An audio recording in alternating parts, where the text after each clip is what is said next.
Second here. Okay, good. There we go. So I'm going to start again. Hi, everybody, and welcome to the webinar. My name is Dan Jablons. My company is Retail Smart Guys, and I want to start by thanking Keela Kurtz and everybody over at Dog is Good.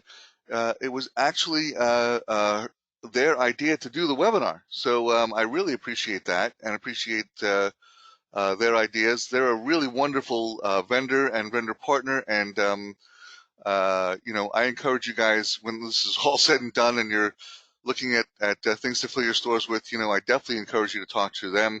They have a great line of apparel and accessories and gifts, and Dog is Good is a tremendous vendor partner and one of those, rare and unique and wonderful vendors that actually is very focused on not only, the business of the business, but also on making sure that all of their retail partners get some education in how to be better retailers and that sort of thing. So they really are wonderful vendor partners, and I definitely encourage you all to look at their line now, and even as we get into, back to normalcy, which I hope happens someday soon. Okay, a little bit about me. My company, again, is Retail Smart Guys, and we work with independent retailers like all of you here on the phone and on this webinar. We've been working very closely with a lot of our clients, certainly before this, in terms of just sort of helping them get cash flow and make the business profitable. And now we're just basically working on survival plans, like what you're all facing right now, as are we. This is a unique time in our history, there's no question.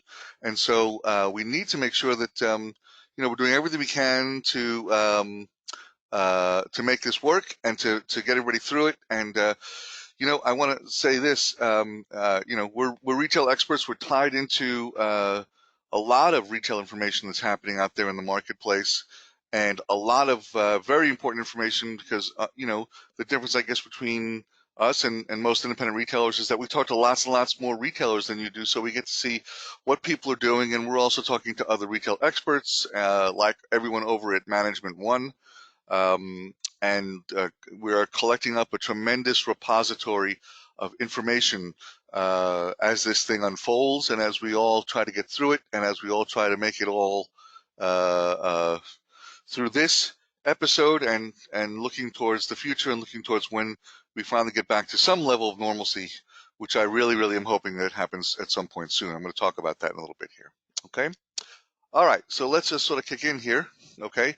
The first thing I want to say to you all is this: we're going to make it. Okay. I know it's brutal right now. It's scary right now. Yesterday, California, as you know, announced that we're all shut down and we're all not supposed to go to work, and all the stores are supposed to close. And unless you're a grocery store or a health provider, you got to stay in your house. And this webinar has been going on for 4 minutes, and I've sanitized my hands 4 times.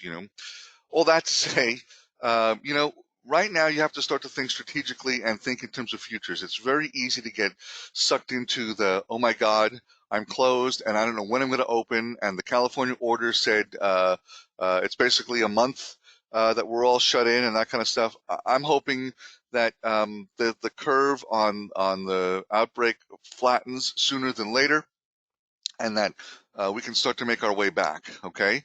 But here's the thing, okay? You guys are all smart business people who have actually opened businesses and have run businesses, and some of them for many, many years. You're more than capable of fighting this thing, okay? And of making your way to the other side, okay? So I want you to follow what we're doing here very carefully, and just so you know, when this is all over, I will be posting the video of this presentation, and I'll also post the PowerPoint itself so that you guys can actually utilize that too, okay? Certainly, if you need any additional help, there'll be ways for you to reach out to me afterwards, or also reach out to the folks at Dog is Good. And we have some other resources for you too, okay? But we want you to know that we're here. We're not going anywhere. Retail is going to continue after this is all over. You're going to continue after this is all over. We're all going to make it through. There's lots of things being done to sort of ease the economic disaster that's happening as a result of this. and we'll make it to the other side. So that said, in terms of this webinar, I'm going to break it down into these couple of areas. Okay, so I'm going to talk about, how do we keep selling and keep some revenue going? What kind of marketing should we be doing right now? How do we deal with our vendors and our inventory? Some things that might help your cash flow in the short term while all this madness is happening, and some other resources for you. Okay, so all that there will help you, I hope, get through all of this. Okay, so let me start in the selling stuff. The first question that everybody wants to know, or people have been asking a lot about, is do I stay open? And I think that really depends on where you are in the world. Certainly here in California, that option's been taken away from us.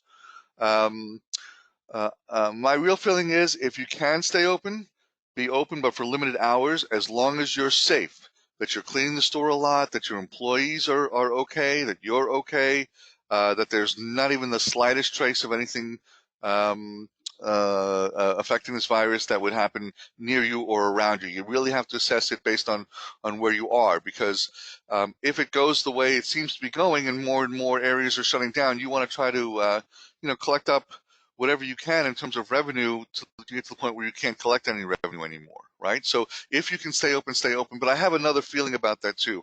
I mean, certainly if you're going to stay open, you've got to, as you promote that, let people know that you're safe, that you're clean, and that you are going to be available to service them and help them. But remember something, and a lot of times people don't think about this. As a retailer in a community, you are a community leader. And if you're a community leader, it also means that you've got to be that ray of sunshine for these people. You've got to help them marshal it through. Some people are reading the news in an absolute panic mode, and they need people to talk to, and they need help, and they need to feel like we're all in this together, which we are. So do you stay open or not? If you can, I think my vote would be to stay open limited hours. That's got to be also a your own personal human feeling on that. There are some people that feel like, you know what, I really can't, I really shouldn't, that kind of stuff. And if you feel that way, I totally respect it.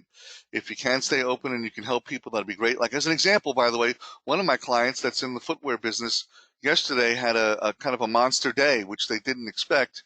And were actually up from the prior year. What were they selling? They were selling comfort shoes and athletic shoes, because people now are going to be home, and they're going to, sometimes be able to go out and take walks and stuff like that.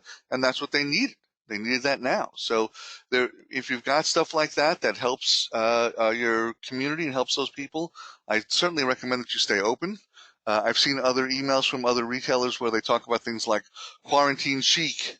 One of my clients actually sent out an email that said, "Congratulations on your new job," and she posted outfits for homeschooling and outfits for grocery store shopping and that kind of thing. So, and I think it's good to have a little bit of a sense of humor in this whole thing, even though it's an absolutely insane time, right? So, I think if you can do that, if you can't, I totally understand. But that said, you got to look at also some alternatives here. Okay, what are some other ways we can actually generate some revenue and continue to keep selling while all this is happening? Okay, a lot of talk now about social selling. What does that mean? You can go on Instagram, you can go on Facebook, you can create live events, and I've had several clients do this pretty successfully, where they've just done a live video on Instagram, and they've held up some merchandise they have that people might want. And I watched in the feed that people were actually, texting and emailing and saying, I do want that, ship that to me, or send that to me. I'm going to send you my credit card information. And, it's not going to be the same kind of revenue as if we were open on a normal day, but at least it's going to be something coming in, and at least it's something that helps you. Okay.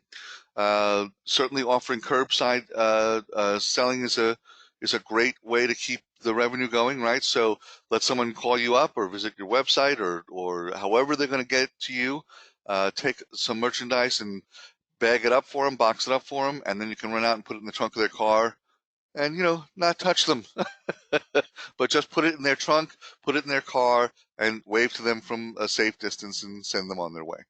I think that's a really good idea for people that can do that. Plus, also, right now people are going to feel very distant and alone. So even if that would help them, okay. Many of you do send boxes during the fourth quarter, and we're suggesting you do it even now, right? So pick out some of your customers that maybe wouldn't come out or are stuck in, and say, hey, can I send you a box of stuff? And you can look at it, and whatever you like, keep, and whatever you don't like, send back, right? And usually people will do that within 3 or 4 days kind of thing. But at least that way, maybe your better customers will still continue to transact with you. Okay. Speaking of which, I think now is the best time to reach out to your top 50, your top 100 customers and just see how they're doing. Okay. I'm not even suggesting that you're calling them as a crazy sales call, obviously, right? I think what you really want to do in that call is just kind of go, are you okay? I was thinking about you. I just want to make sure you're fine. Okay. Do you need something? Is everything okay? That kind of thing. And just be, again, that ray of sunshine, okay, as this whole thing happens. Some people have said to me, well, I'm not set up for e-commerce. I'm not ready for e-commerce, that kind of thing. I wouldn't worry about e-commerce at this moment in time if you're not set up for it. I mean, obviously, if you are, this is the moment to hit that with all cylinders, right? But if you don't, you know what? Let them phone you with orders. Let them email you orders. Let them communicate with you however they can to get some other types of selling happening here, okay? The more ways we can continue to trickle in some revenue, whatever it is, the better. But we do need to keep some revenue going as best we can. Okay. Okay. Now, as I look at selling right now, I mean, traditionally we look at things like in seasons or we look at it in months, but I think we got to break this down a little differently, okay, than where we've done it before. I think you have to look at March and April as one period, May and June as another period, and then full on fall and going on from there. So let me talk about each of these for a moment. Right now, it's a very difficult time. The revenues have dropped pretty dramatically and that sort of thing, right? That said, it could be tempting for you to put a whole bunch of merchandise on sale. We're recommending that you don't go on sale quite yet, okay? First off, people are not going to buy because of price. They're going to buy because it's safe. So if you are still open, it's not about price right now. It's going to be about, is it safe to go to your store? Can I do it? And being open also means now what? Making sure there are safe distances, making sure that, we're not too crowded. Not that I expect it to be super crowded, but we want to take all the precautions that the CDC and other leading authorities are telling us to do. Okay, but don't go on sale yet. Get what you can out of March. Get what you can out of April. I'm going to talk about what I think is going to happen here in terms of April in a moment. But for right now, we just have to get what we can, what we are right now, and just be open and positive and that ray of sunshine, like I talked about a moment ago. May and June are going to be different. I do believe that stores are going to open at least by May or June, and at that point in time, the entire world is going to go on sale, because people are going to want to drive a lot more revenue, drive a lot more people into their stores, and there'll be a buildup of inventory, obviously, for the times that we didn't get the selling that we wanted. So for that period of time, we're going to have to start thinking now about what kind of promotions we're going to do that's going to drive some traffic and get some people in. Okay, so it depends. Obviously, as I look at all the people that are on this call, there's all different types of merchandise that people are going to be that people offer, and so it's going to be a different strategy for each one of you. And I'm going to put my contact information up at the end of this. And if you want to talk strategy, you want to reach out to us, we're more than happy to do that. No charge. We want to make sure that we're here to help you and help you figure this out, And by the way, right now, even as crazy as this is going to sound to you, and this will probably sound super crazy, there are plenty of retailers that are actually doing some decent business right now. Is that wild? Yeah, it is. Okay. But, our pet food stores are obviously doing well because, people went out and had to buy lots and lots of pet food for their pets in the midst of this crisis. Okay. And some of our footwear stores are actually doing some business. We also have some health and wellness stores. And as people are looking for alternatives for ways to boost up their immune system, some of those guys have done some interesting business. Okay, when May and June happens, okay, I think people will need to get out and do things. And let's keep something else in mind, and I'll talk about this more in the next slide, I think. But here's the thing: I actually do believe in my heart of hearts that the cabin fever that's going to happen as a result of this thing is going to be unbelievable. And when we are actually opened again, your stores are going to open before what? Before all the arenas, before the theaters, before places that people can go to see sporting events, before they can go to see concerts, before museums. I mean, we're going to be open first, and we're going to be the activity that people need to do. Okay, so as hard as it is right now, and I know it's hard right now, I get it, I feel it too, right? But when we get to the other side of this thing, when doors start to open again, I do believe there will be a spike when this is all over. We just have to hang in there until we get to the other side of that. Okay. As we look towards fall 2020, um, will it be business as usual then? No one really knows. I mean, Lord knows we're sort of in a new arena, aren't we? There's no playbook for this one. It's not like anybody can say they've seen anything like this before. That said, some of the discussions we're having now is what is the supply chain going to look like in fall 2020? Don't forget, your vendors are in sort of a mess here too. It's not just us in retail; it's all of us, right? And so, part of what we're going to have to figure out, um, and how we can make all this work. Okay, um, so. Um, we're going to have to look and see what the supply chain looks like. I'll talk about that more in the vendor section here that's coming up. But basically what we need to figure out is who are our vendors and what kind of supply we're going to have. And we have to rethink our fall forecasting based on the fact that we didn't really have much of a March or an April. We'll have to see how May and June looks, but we've got to start thinking now about the flow of merchandise for fall and how we're going to keep that going. Okay, so as much as it's easy to get stuck in the moment, right? Because March and April are going to be rough. Okay, the May and June parts and the fall parts of this thing, we're going to see. I think we'll see a little bit of spike as we come out of it, and then we've got to really rethink how fall is going to look. I think fall could be down a little bit from the prior year, only because of the effect on the economy as a whole. But I still think people are going to be out there. They're going to be shopping. They're going to need things. And if the recession taught me anything when we first started working with retailers during the recession, one of the things that we certainly looked at was that people needed to shop e- even when times got hard because they weren't traveling, they weren't doing some of the things they were doing, but they still were willing to buy clothing. They were still willing to buy footwear, obviously. And for people that weren't traveling, and for those of you that are in the gift and the home world, people wanted to decorate their houses a little bit because they were going to be there.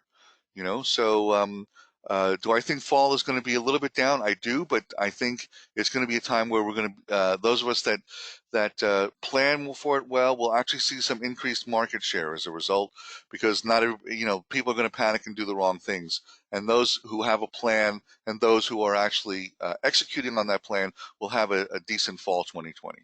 But the key, of course, is even if sales are down, is to optimize the inventory flow and to make sure that happens. Okay. All right, so here's my little theory that I have that I'm cooking up right now, and I'm going to tell you something. Maybe it's a theory, maybe it's a prayer, maybe it's a thing that if I say it enough times and enough people believe in it, then we can make it happen. But go with me on this for a moment, okay? We're in shutdown now in a lot of places, and even if not in shutdown, people are sort of staying in their homes. In a lot of places, stores are closed voluntarily and that kind of thing, right? Let's just call it that started on March 17th. I looked at some other websites, and I've been collecting up what some of the other stores have said they're doing. Many stores have said, at least what they said through yesterday before some of the shutdowns in California and New York happened. Many of them, like the chains and those guys, said they were going to be closed through March 27th, through next Friday. Closed through March 27th. There were some that said the 28th, some that said 31st, some that said April 1st, some said open with limited hours, etc. Okay? All of that to say, right? Let's just say March 27th was the date, okay?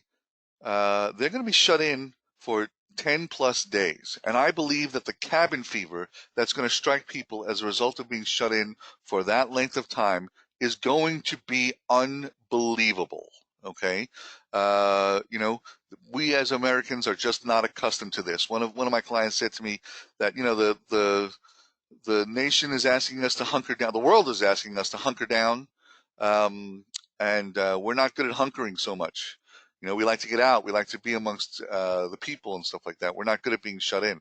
So um, when things finally open up again, I don't think that some of the larger assembly places are going to open first. I don't think that the sporting arenas and the concert halls and the theaters and that kind of stuff are going to open first. I think you will as independent retailers.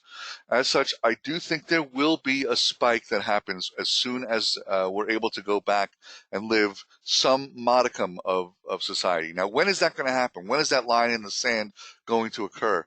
Up until yesterday, I was sort of hanging on for March 27th. I don't think that anymore, just because of what happened here in California and what's happening in New York. Now I think it's going to be April something. Will it be April 1st? Will it be April 7th? Will it be the 15th? I don't know. We just have to try to hang on and do the best we can until that happens, okay? That means we do whatever we can through e-commerce or through social selling or through um, phone orders or emails or curbside or whatever we can do to push people through, okay, to get it done, and to just keep something happening, okay? It's a very brutal, difficult time. I totally understand. But we have to look towards when this is going to turn, when it's going to change, okay? And, you know, the problem with the media, as you probably well know, is that they're not going to talk about some of the positive things that are going on right now. And you know, of course, all the stuff has to be validated and verified and that kind of thing, right? But, you know, it's safe to say that the world is certainly looking at vaccines as fast as they can possibly do it, and they're also looking at things to mitigate the illness as fast as they can possibly do it. And there's tons and tons of people that are sick from it, and there've been some deaths from it and that kind of stuff. I'm not looking to minimize that in any way. It's a horrible, horrible thing. But let's not forget that this shutdown is about not overwhelming our medical system so we can get through this. Okay, and so that's really what the shutdown is about. It's about, you know, reducing the number of places that this virus goes, so that you know, people the medical community can deal with it, and we can, you know, get this down to a place where we can all handle it and deal with it, right? So at some point, this is going to turn. At some point, doors are going to open again. At some point, we're going to be let out of our houses again. We just have to watch for that line in the sand. And I believe that the cabin fever that's going to build up as a result of that is going to be substantial. And I think that you're going to see a good spike on the other side of it. Do I think it's going to be enough of a spike to cover the business we've missed? No, I don't think there'll be that, but it's going to be something. And I think that to the degree that, you know, we are prepared for that and we're looking towards that and we're thinking about that, is to the degree that it's going to be better. Okay, so keep selling as best you can. Keep whatever amount of revenue you have coming in as best you can. Hang on, hold it together. Uh, Talk to your customers. Be that pillar of the community. Be that ray of sunshine. Um, be the community leader that helps marshal everybody through it, because there will be dividends that will pay off on the other side when this is relaxed a bit. Okay, I want to talk a little bit about marketing now, because it's going to be really important that you keep your marketing going. I mean, just because your physical location may be closed, it doesn't mean that your business is closed. So you have to continue to send out some messaging here, okay? And I think right now it has to be personal. The one thing that people don't want to see is a lot of corporate imaging, a lot of just sort of like, you know, pretending like you're a gigantic chain. Right now what you have to be is just someone else who's fighting through this like everybody else is. So the more personal you make it, the better. The more you show that you're staying safe, you're doing everything to stay healthy, you're doing everything to protect your business, your people, the people around you, your community, your customers, that kind of thing. Do that, okay? This is not a time for people to be super serious. I'm starting to see some fun things where people are just trying to inject a little bit of humor in this whole thing. I'm not suggesting we make light of a truly horrible situation, but, you know, humor certainly helps people get through some of this thing. So some of you may have seen some of the posts that were on social media before this. There was a fun one about John Travolta. Did you see that one where they said he thought he had the virus, but he just had Saturday night fever, and that he was that the doctor said he'd be staying alive, and the reason he was worried is because he had chills. They were multiplying. for those of you that remember the Grease reference. So, you know what? That's a fun, silly thing. Okay. I mean, that's an okay thing to do. I think that's, you know what I mean? I think you just let people kind of think about that. I've also had some retailers post some very kind of clever things. I mentioned one of them that did a thing about, quarantine chic and, uh, um, best outfits for homeschooling, best outfits for binge watching, best outfits for grocery runs, and that sort of thing. So I think to the degree that you can still be there, still be who you are, but be fun, be the ray of sunshine, be a leader in your community, be someone that they can look to. Don't disappear on them. Don't vanish. Now is the time to be communicative, to be a leader, to be strong, to put out the best messaging you can. I still think that video is the way to go on that kind of thing. Let them see you. Let them see that you're okay, that your merchandise is okay, that and let them feel like, oh God, there's that person I know and love, and thank God they're still here, and we're not all just shut in, and we're not, we're not. This isn't a death sentence. We're all going to make it through, and that kind of stuff. The more you communicate that message, the better. I think it's hugely, hugely important.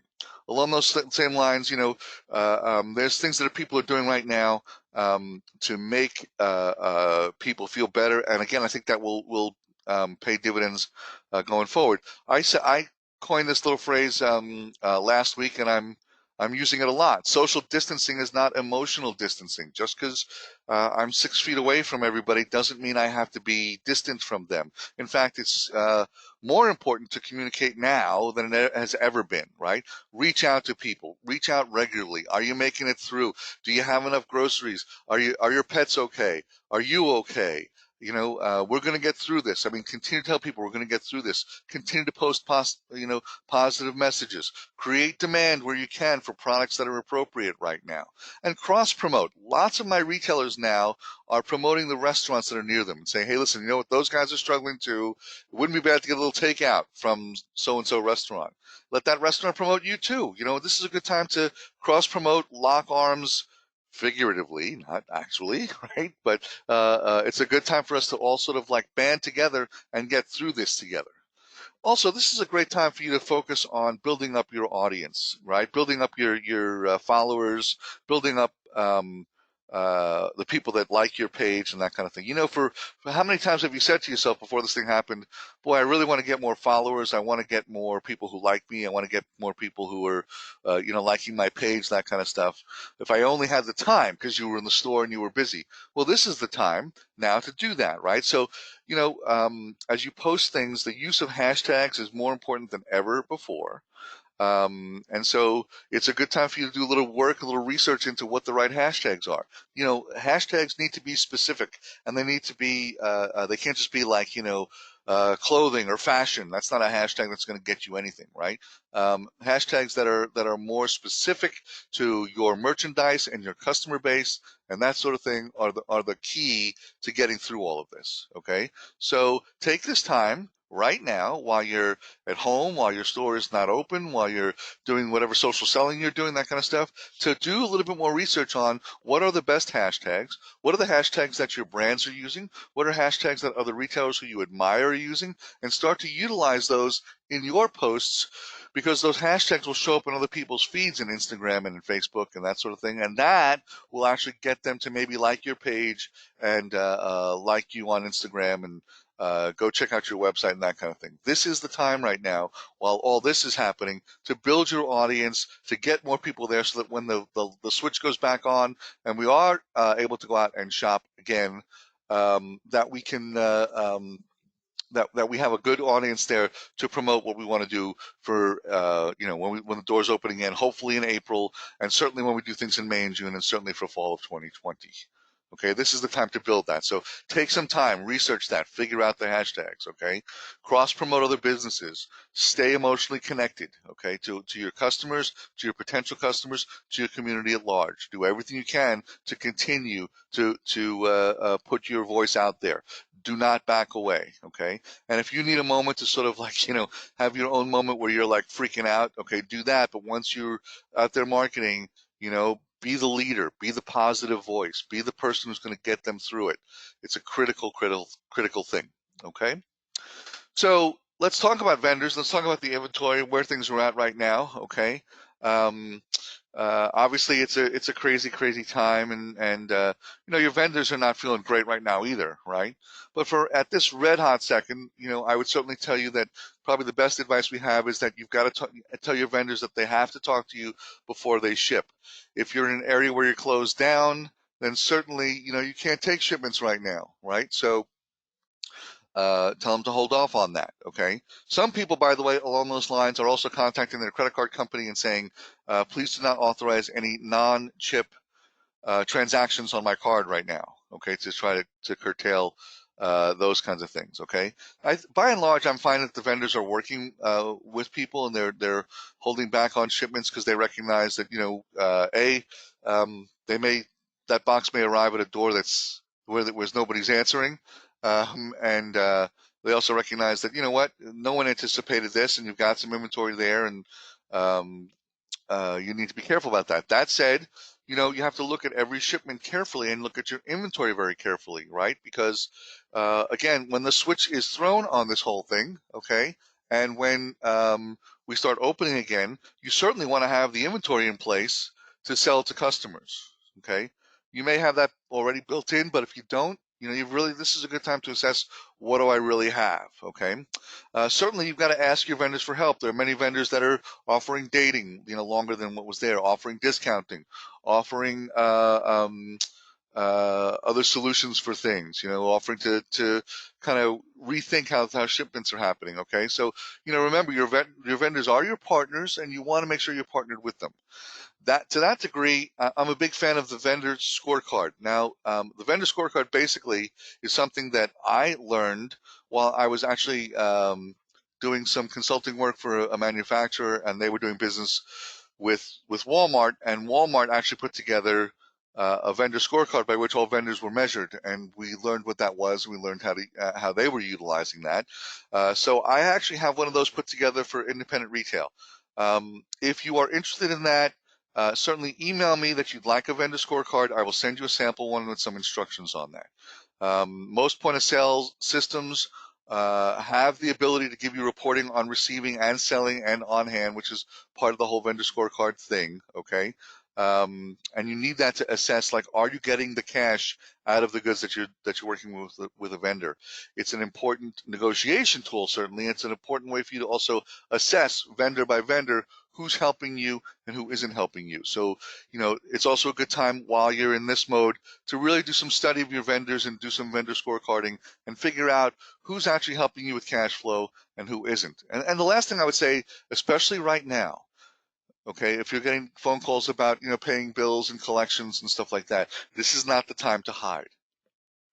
One of the things I learned during the recession, which I think is a hugely important thing, okay, um, is it's really the time now more than ever before, okay, to be in communication, okay, to uh, um, to talk to your vendors, let them know what you can and can't do, let them know what's happening.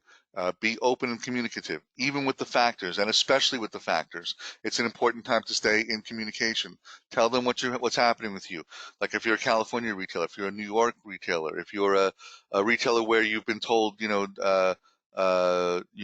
don't open. If you're a retailer, if that's in a tourist area, okay, or tourism is a big piece of what you do, you know, and now's the time to tell them straight up, this is what's going on right now. This is what I'm experiencing right now. So you know what? We're going to be here. We're going to make it through. We're going to survive, but you're going to have to work with me. I think most vendors will work with you. I've heard the factors are being a little bit tough on that, but I think that's sort of you know, honestly, I think they're playing poker. I think they're just trying to collect what they can. It's their job as a factor, you know, so I totally get it. But you know, we have to be honest with them and tell them what we can do. And then when I get to the next sections in terms of, like, you know, other resources for you, there'll be some other ways I think you can mitigate some of this. But you know, be communicative. Don't hide. Tell them what's going on. Don't hide about shipments. Don't hide about payments. Don't hide about what's going on. Be even more communicative than you normally would be along those lines. Okay. Um, uh, so, um, so I want you to watch out for that one. Okay. Some vendors also, by the way, will be also talking, they're going to have to do the same thing that you're looking at, right? Which is like, oh my God, I have all this inventory sitting here, and maybe I'm going to, need to offer some discounts to get through some of this and that kind of stuff. So, um, so they're looking for you not to cancel their orders. They're looking for you to stay in there. But I think also, you need to think about where, where the business is at, where you're at, what goods you need to flow in there, but stay in communication with the vendors. Don't hide from them. Okay. We learned that during the recession, by the way. The people that stayed in communication with vendors and talked about their, difficulties in paying, their difficulties, what they need, actually got goods shipped to them, even despite slow payment or no payment, that kind of thing, and then we're able to generate the cash to make everybody whole again. And that's really the goal for this. Now everybody has to think a bit more holistically. We've got to think about the entire supply chain. Okay. For May and June, we are advising that you rethink your merchandising strategy and that you stay as narrow and deep as you can. Okay, this is not the time to have tremendous broad craziness right now. Narrow and deep is the most profitable way to conduct a retail business. And why do I say that? Well, certainly, and again, I'm going to take this outside of our current insanity, but in narrow and deep land, that means that the customer can very easily see what you believe in, right?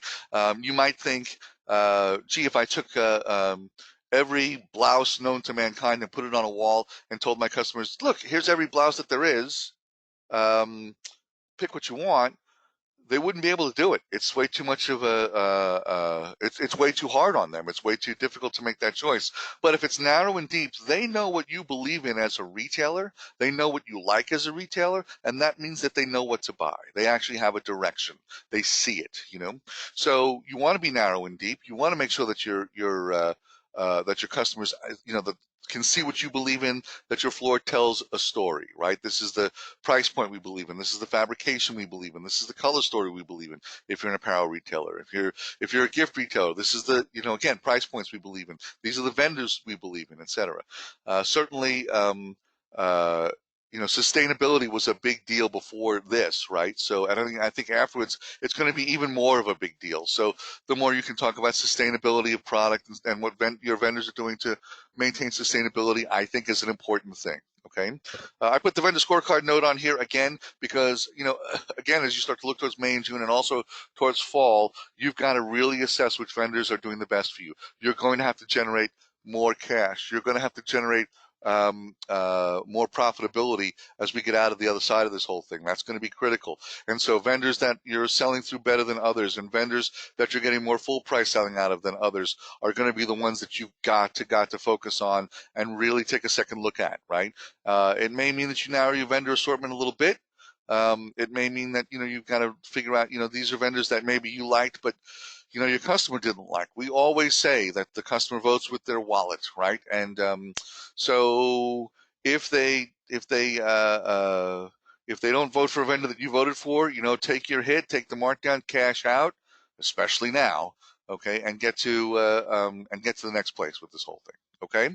Certainly, as we get to May and June, the inflow of fresh goods is going to be everything. So you want to think about that with your vendors. You're going to want to get some stuff in there they haven't seen before.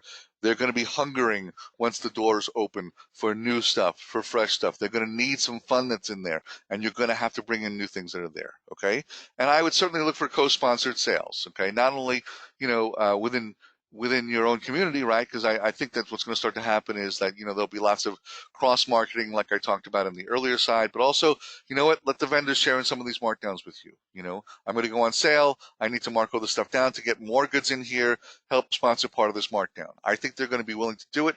I think if they'll either give you markdown money or they may give you some credits against old invoices, or maybe they'll give you longer dating on stuff that they want to ship now, okay? But partner with them on this stuff.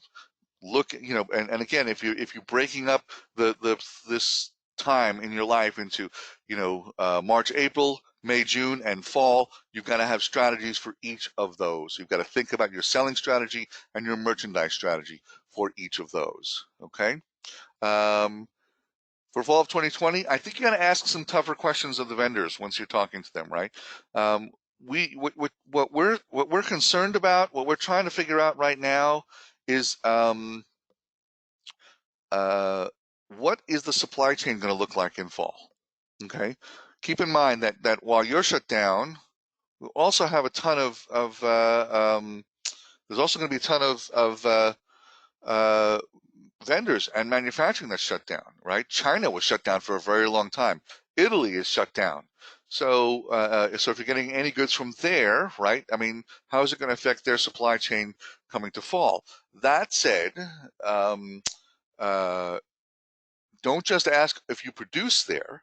One of the things that we learned last week was, that there were vendors that actually uh, uh, didn't produce in those countries, and so you might think, well, okay, that's great. They're all producing in the United States, or producing, where I can get goods and that kind of stuff. Or they're producing in Mexico or Vietnam or places like that we're not as badly shut down as some of these other places. Okay, but they were getting raw material from China. And so as a result, their flow of the materials that they needed to make goods was certainly compromised. Okay, we don't know how long people are not going to be able to work, how long the factory is going to be shut down. So some of the questions you're going to have to ask are things like, how is this going to affect your production? How is this going to affect your ability to to give us goods for fall? And you're going to have to understand that on a vendor by vendor basis, because as much as I'm telling you to look at the scorecards and stuff like that and pick who your best vendors are, you also want to make sure it's vendors that are going to be able to ship. So don't just ask, are you okay? I think you want to put together, a more detailed list of questions. Are your raw materials okay? What do you see happening? How do you see that you're going to be able to support us and all the other the people that you've been with for a long time? How is that all going to work? How is that going to make it through? Okay, that kind of thing. So, you know, um, I think those are all important questions to ask, and I do think you have to rethink. Um, um, you have to rethink what your assortment's going to look like for fall. You have to think about, again, going very narrow and deep, that kind of thing. Now, this next one I know is a tough one, but bear with me on this, okay? Um, if goods get tight, if it gets hard to ship, if vendors are, if the supply chain does tighten up, and if then things get into limited supply, one of the things that you're going to have to watch out for now, okay, uh, is that people who don't have great credit are going to be the last ones that the vendors actually ship.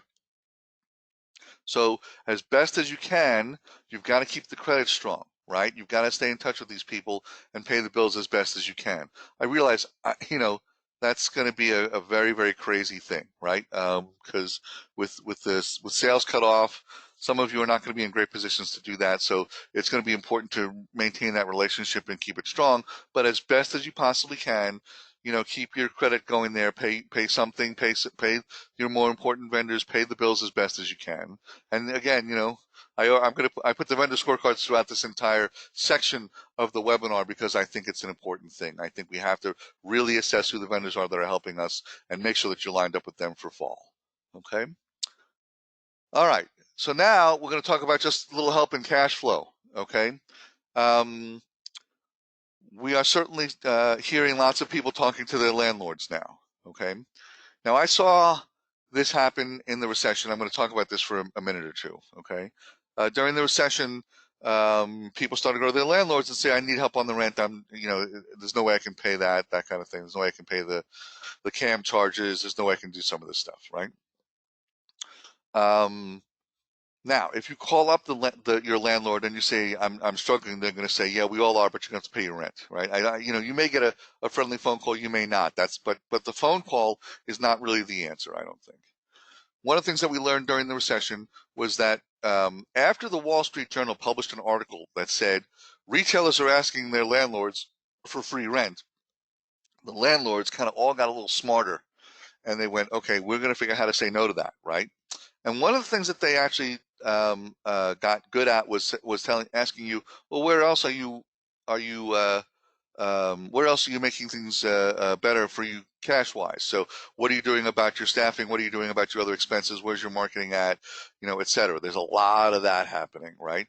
So this landlord letter that we put together basically walks the landlord through all the things that we're already doing to to get through this thing, right? What other expenses have we cut? What other things are we doing to generate more sales? What are the things we're doing to improve relationships with our vendors? How are we flowing the inventory in? We're fixing things ourselves. We're not calling outside services. We're traveling less. We're whatever the things are that you're doing. You want to show that you've mitigated every other expense. The landlord wants to believe they're the last stop on the train. That you've done everything else you can do until you're able to and that, well, I'm sorry, let me say that again. The last stop on the train means that you've done everything you can do before coming to them to try to reduce your expenses. Okay, at that point, you've kind of taken the gun out of their hand, right? You've said to them, look, I've reduced every expense I can possibly reduce, so you're what's left, and I need your support and I need your help. And again, you can never ever, I think, in these things, when you're talking to landlords or creditors or vendors or whoever, you have to make them all believe that you're going to make it through this thing. Okay, no one wants to invest in something that's not going to survive, right? So you've got to make them believe that you're going to continue to survive after this, but that you're going to need some help in the short term. Okay, I've seen lots of places where landlords are already doing things to help along those lines. Some are and some aren't. We have sort of a generic landlord letter that, again, if you'd like it, we're happy to share that with you. You'll have to modify that to show the things that you're already doing to mitigate your costs, but that's an important thing. Okay. Um, Also, now is the time to be proactive talking to your lenders. Okay. If you've got loans out there, call up and say, you know what, I'm a retailer and I'm shut down. I'm a retailer and my volume has been cut by 60%, 70%, that kind of thing. Talk to them now about deferred payments, about what they can do to help you. Okay. Don't wait. And again, do not hide. This is not the time to hide. This is the time to basically let them know what's really happening and what do you need to do and how are you going to make it happen. Okay. Same thing with your credit cards. Okay. If you've got credit cards out there with balances on them, talk to the credit card company. I can't make my payment. I'm in real trouble here. I don't know what to do. Okay. I'm finding that they're being pretty lenient and also pushing things out. And you'll see in the news now too. There's lots of places where there are people who are you'll see lots of places where the governments are participating, right? Where they're putting together programs that help landlords, that help lending institutions, that kind of thing, right? So I think there's going to be more of that. Okay. And I think, the more that we are communicative, the better. Okay. Certainly, you can talk to your processors, the guys that do merchant services, and ask them for some discounts now. They're going to start to see uh, um, some difficulties there. And here's another place we can be a resource for you. We work with a company called Merchant Cost Consulting.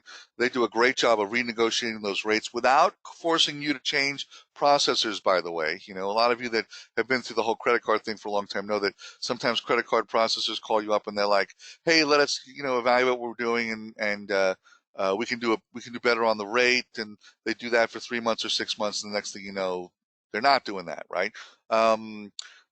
These guys are really good at negotiating that thing. They understand every line of the merchant statement that you get that typically you don't have time to go through.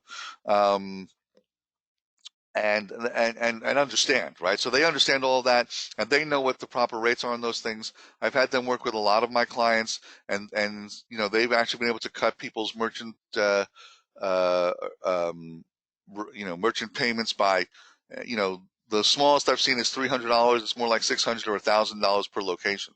So they've done an amazing job, these guys. If you want information about that, again, reach out to me after this is over. I'm happy to share that information with you.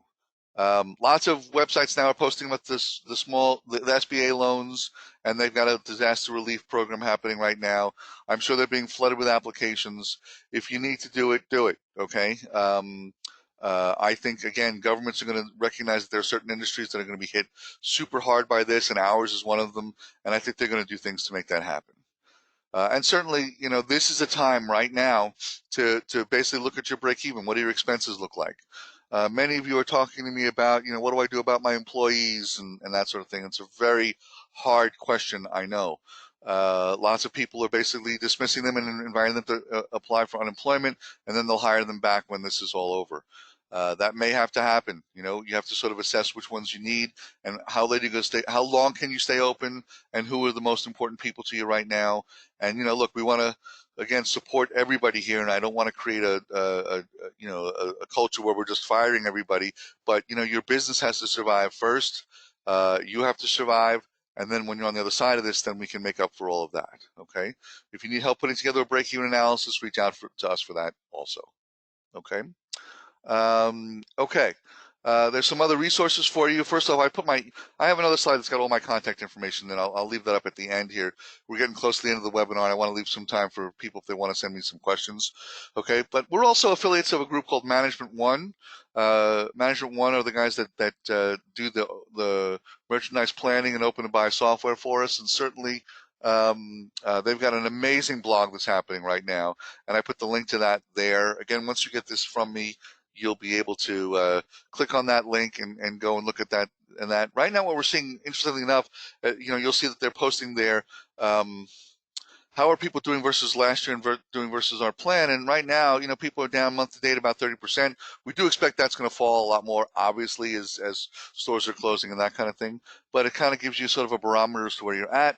There's also other great resources there for you to click on and look at. The most relevant and salient information having to do with retail is there, and they have been amazing helping people out, and you'll see links there to other people like Whiz Bang Retail. Bob and Susan Negan's group are really great for that kind of thing, and they've got other marketing resources and that sort of thing. So lots and lots of places in the retail community where we can get you some more help and some more advice and some more things that might make things a little bit better. Okay.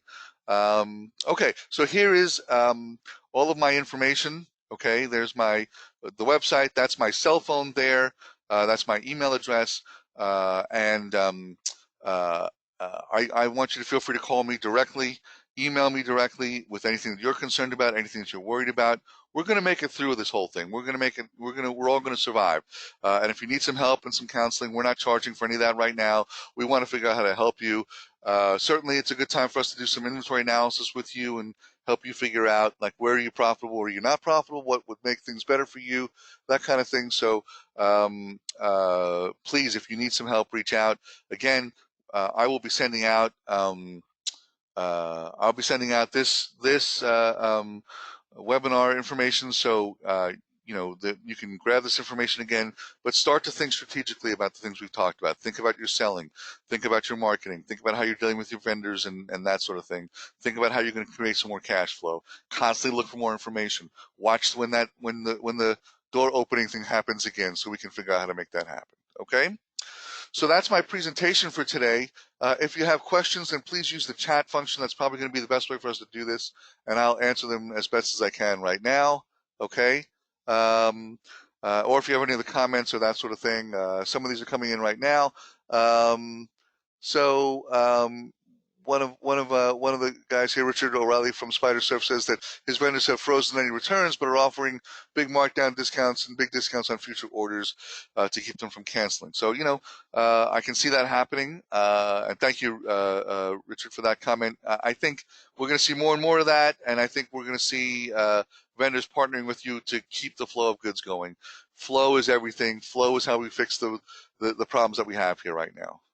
So certainly, if you've got questions or comments, send them to me in the chat. Okay, I'll answer those. And I do, again, one more time, want to thank my friends at Dog is Good, Gila and John Kurtz, and everybody over there.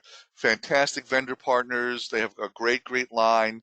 If you're a pet owner and a pet lover, I mean, if you look at what they've got there, they've got some really amazing merchandise.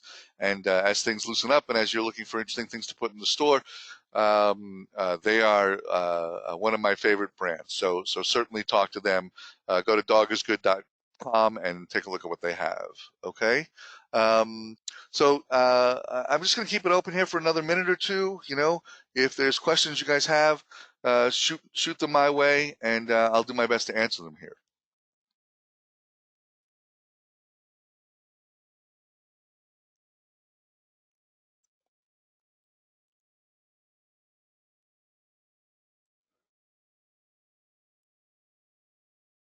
All right, here's the questions. Someone asked, is it better when I talk to lenders and that sort of thing to do it in writing or to do the phone call? I think I'm seeing that basically that's going to happen in um, uh, it's going to be different, vendor or lender to lender. Some lenders will have a little thing they want you to fill out online. Some are taking the phone calls. It really does depend on the individual lender and what their policies and procedures are. Okay. All right. Well, here's the thing. I'm going to again. I'm going to make this into a video that will be available on YouTube. It'll be available on our channel. It'll be available. I imagine Dog is Good will put it on their channel. And certainly you can write to me, call me, email me anytime you want, and we'll do our best to help you. Stay safe. Let's just decide this thing's going to end faster than everyone is predicting. Okay? Let's just get through this. Okay? Uh, um, let's just make sure that everybody gets through this, that we're healthy, that we mitigate this thing, that we do the right things to keep all of us safe and sane, and then let's get our businesses back where they belong. Let's get back to some level of normal to this whole thing. Hang on. We're all going to make it through. Someday this is going to be amazing dinner conversation you're going to have with your friends about what you did to get through this and how it all went through and how you made it happen. Okay? Reach out to me. Reach out to Dog is Good. Reach out to anyone who can help you. We're here to make sure that you weather this awful, awful storm and get to the other side, and it'll be better and a better economy for everyone. There's going to be a spike on the other side of this. I think it's going to be much, much better. Okay. Oh, there are a couple more questions here. Let me see. So do I recommend any social media accounts as inspiration to follow? I'd have to give that some thought. I might publish something about that. Some of my clients have done some amazing things, but I'd want to sort of give that some thought, Brenda. So I'll publish that and get that going. Okay. But certainly, start looking take a little bit more time now that we're not in the store to scroll Instagram and to scroll Facebook and look at retailers that you admire and that kind of thing. I'll try to publish some things that I think are good there. Okay. All right. So again, hey everybody, thank you for your time today. Thank you for watching this. Watch my email for the for both this and again, if you need a vendor scorecard, if you need the landlord letter, if you need help with doing a break even, if you need help with analyzing your inventory, reach out to me. All my contact information is there. We're going to make it through, all of us. We're going to make it through. You're going to make it through as well. Okay. Stay safe, stay strong, and let's make it through. Thanks again, everybody. Have a great day. Binge watch your favorite shows, and then let's all get back to work. Okay. Thanks, everybody.